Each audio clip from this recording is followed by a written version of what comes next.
Systemic sclerosis या स्क्लीरोडर्मा किसे कहते हैं? ये एक हमारी ऑटो इम्यून कंडीशन है। सिस्टेमिक स्क्लेरोसिस या स्क्लेरोडर्मा एक ऐसी इम्यूनोलॉजिकल ये हमारे पास एक ऐसी इम्यूनोलॉजिकल कंडीशन है जिसमें हमारे पास स्क्लीरो मीन्स फाइब्रोसिस हो जाती है। किसकी? जिसमें हमारे पास फाइब्रोसिस हो जाती है मल्टीपल टिश्यू की।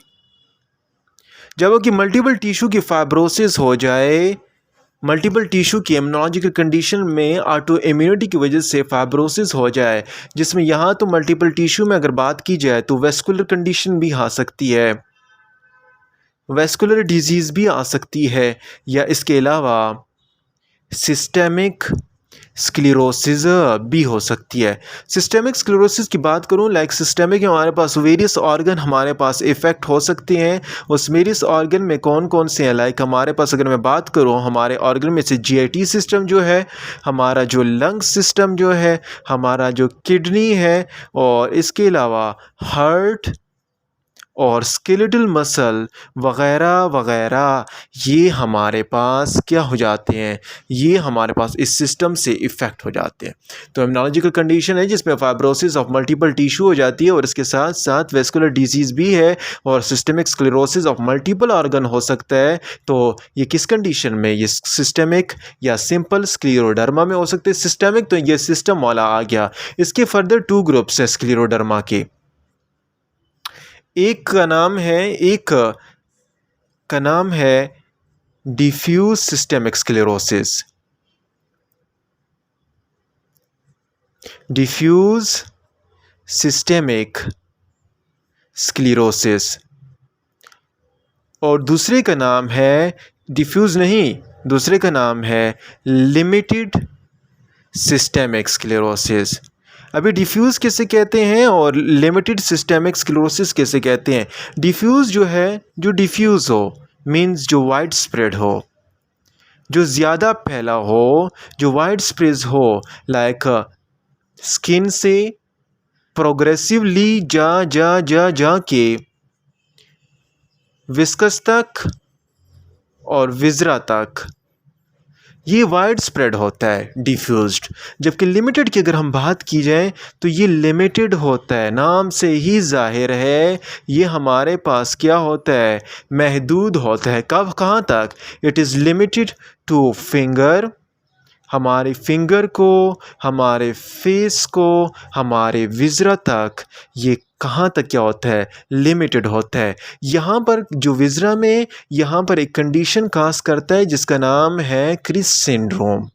लिमिटेड की बात हो रही है। क्रिस सिंड्रोम का क्या मतलब है? कि ये यहाँ पर कैल्सिनोसिस कर देता है, कैल्शियम वगैरह की, या इसके अलावा फाइब्रोसिंग कंडीशन की या माइनरल्स की डिपोजिशन कर देता है लिमिटेड विज़रा में। और इसके अलावा हैंड या फिंगर की अगर बात की जाए तो यहाँ पर ये फिंगर में ये रेनाल्ड फिनोमेना भी काज कर देता है।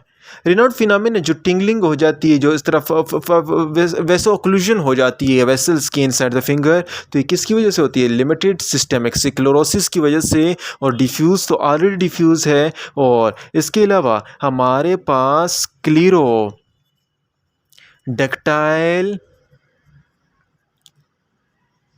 टीलेंटीसिया भी काज कर सकता है। स्क्लेरोडक्टाइल टीलेंटीसिया, उसके पास कुछ लिमिटेड ऑर्गन में लाइक एसोफेजियल डिसमोबिलिटी भी काज हो जाती है।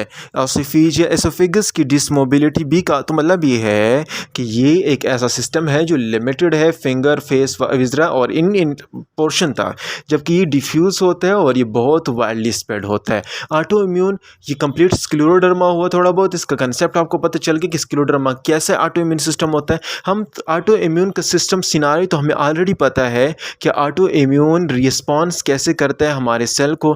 लाइक वो जो CD4 सेल था और CD8 सेल था, CD4 टी सेल हमारे पास क्या सीक्रेट करेगा? CD4 टी सेल हमारे पास साइटोकाइन सीक्रेट करेगा, और साइटोकाइंस में हमारे पास इंटरल्यूकिन 13 आता है from T helper two cell से। ऑटोइम्यून रिस्पॉन्स की बात हो रही है।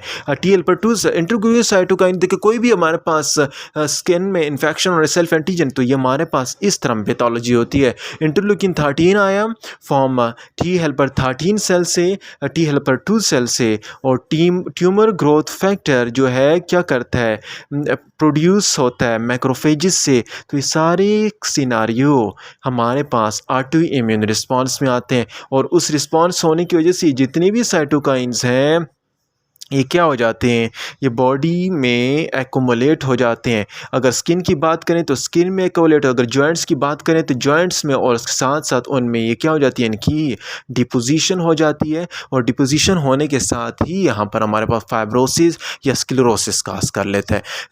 ऑटो इम्यून का पता चल गया। इसके बाद अगर हम वेस्कुलर चेंजेस लाएं, वेसल्स की बेस पे लाएं, वेसल में क्या चेंजेस आती हैं ऑटो इम्यूनिटी में, वेस्कुलर की चेंजेस हैं तो माइक्रोवेस्कुलर डिजीज़ आ जाती है। मैं बता चुका हूँ माइक्रोवेस्कुलर ऑक्लूजन होगा, माइक्रोवेस्कुलर डिजीज़ होंगी। किस तरह देखें, सिस्टेमिक स्क्लेरोसिस जो बात हो रही है हमारी, सिस्टेमिक माइक्रोवेसल जितने भी हैं, एंडोथेलियल इंजरी होगी। जो ही एंडोथेलियल इंजरी हुई, इन केमिकल की वजह से हमारे पास प्लेटलेट्स एक्टिवेशन होगी। प्लेटलेट्स एक्टिवेशन होने के बाद, प्लेटलेट्स एक्टिवेशन होने के बाद जो एंडोथेलियल इंजर्ड सेल है इनसे क्या रिलीज़ होगा, इन एंडोथेलियल इंजर्ड सेल से नंबर 1 एंडोथेलियल फैक्टर, हमारे पास एंडोथेलियल फैक्टर रिलीज़ हो रहा है। Number 2 platelets derived growth factor. Number 3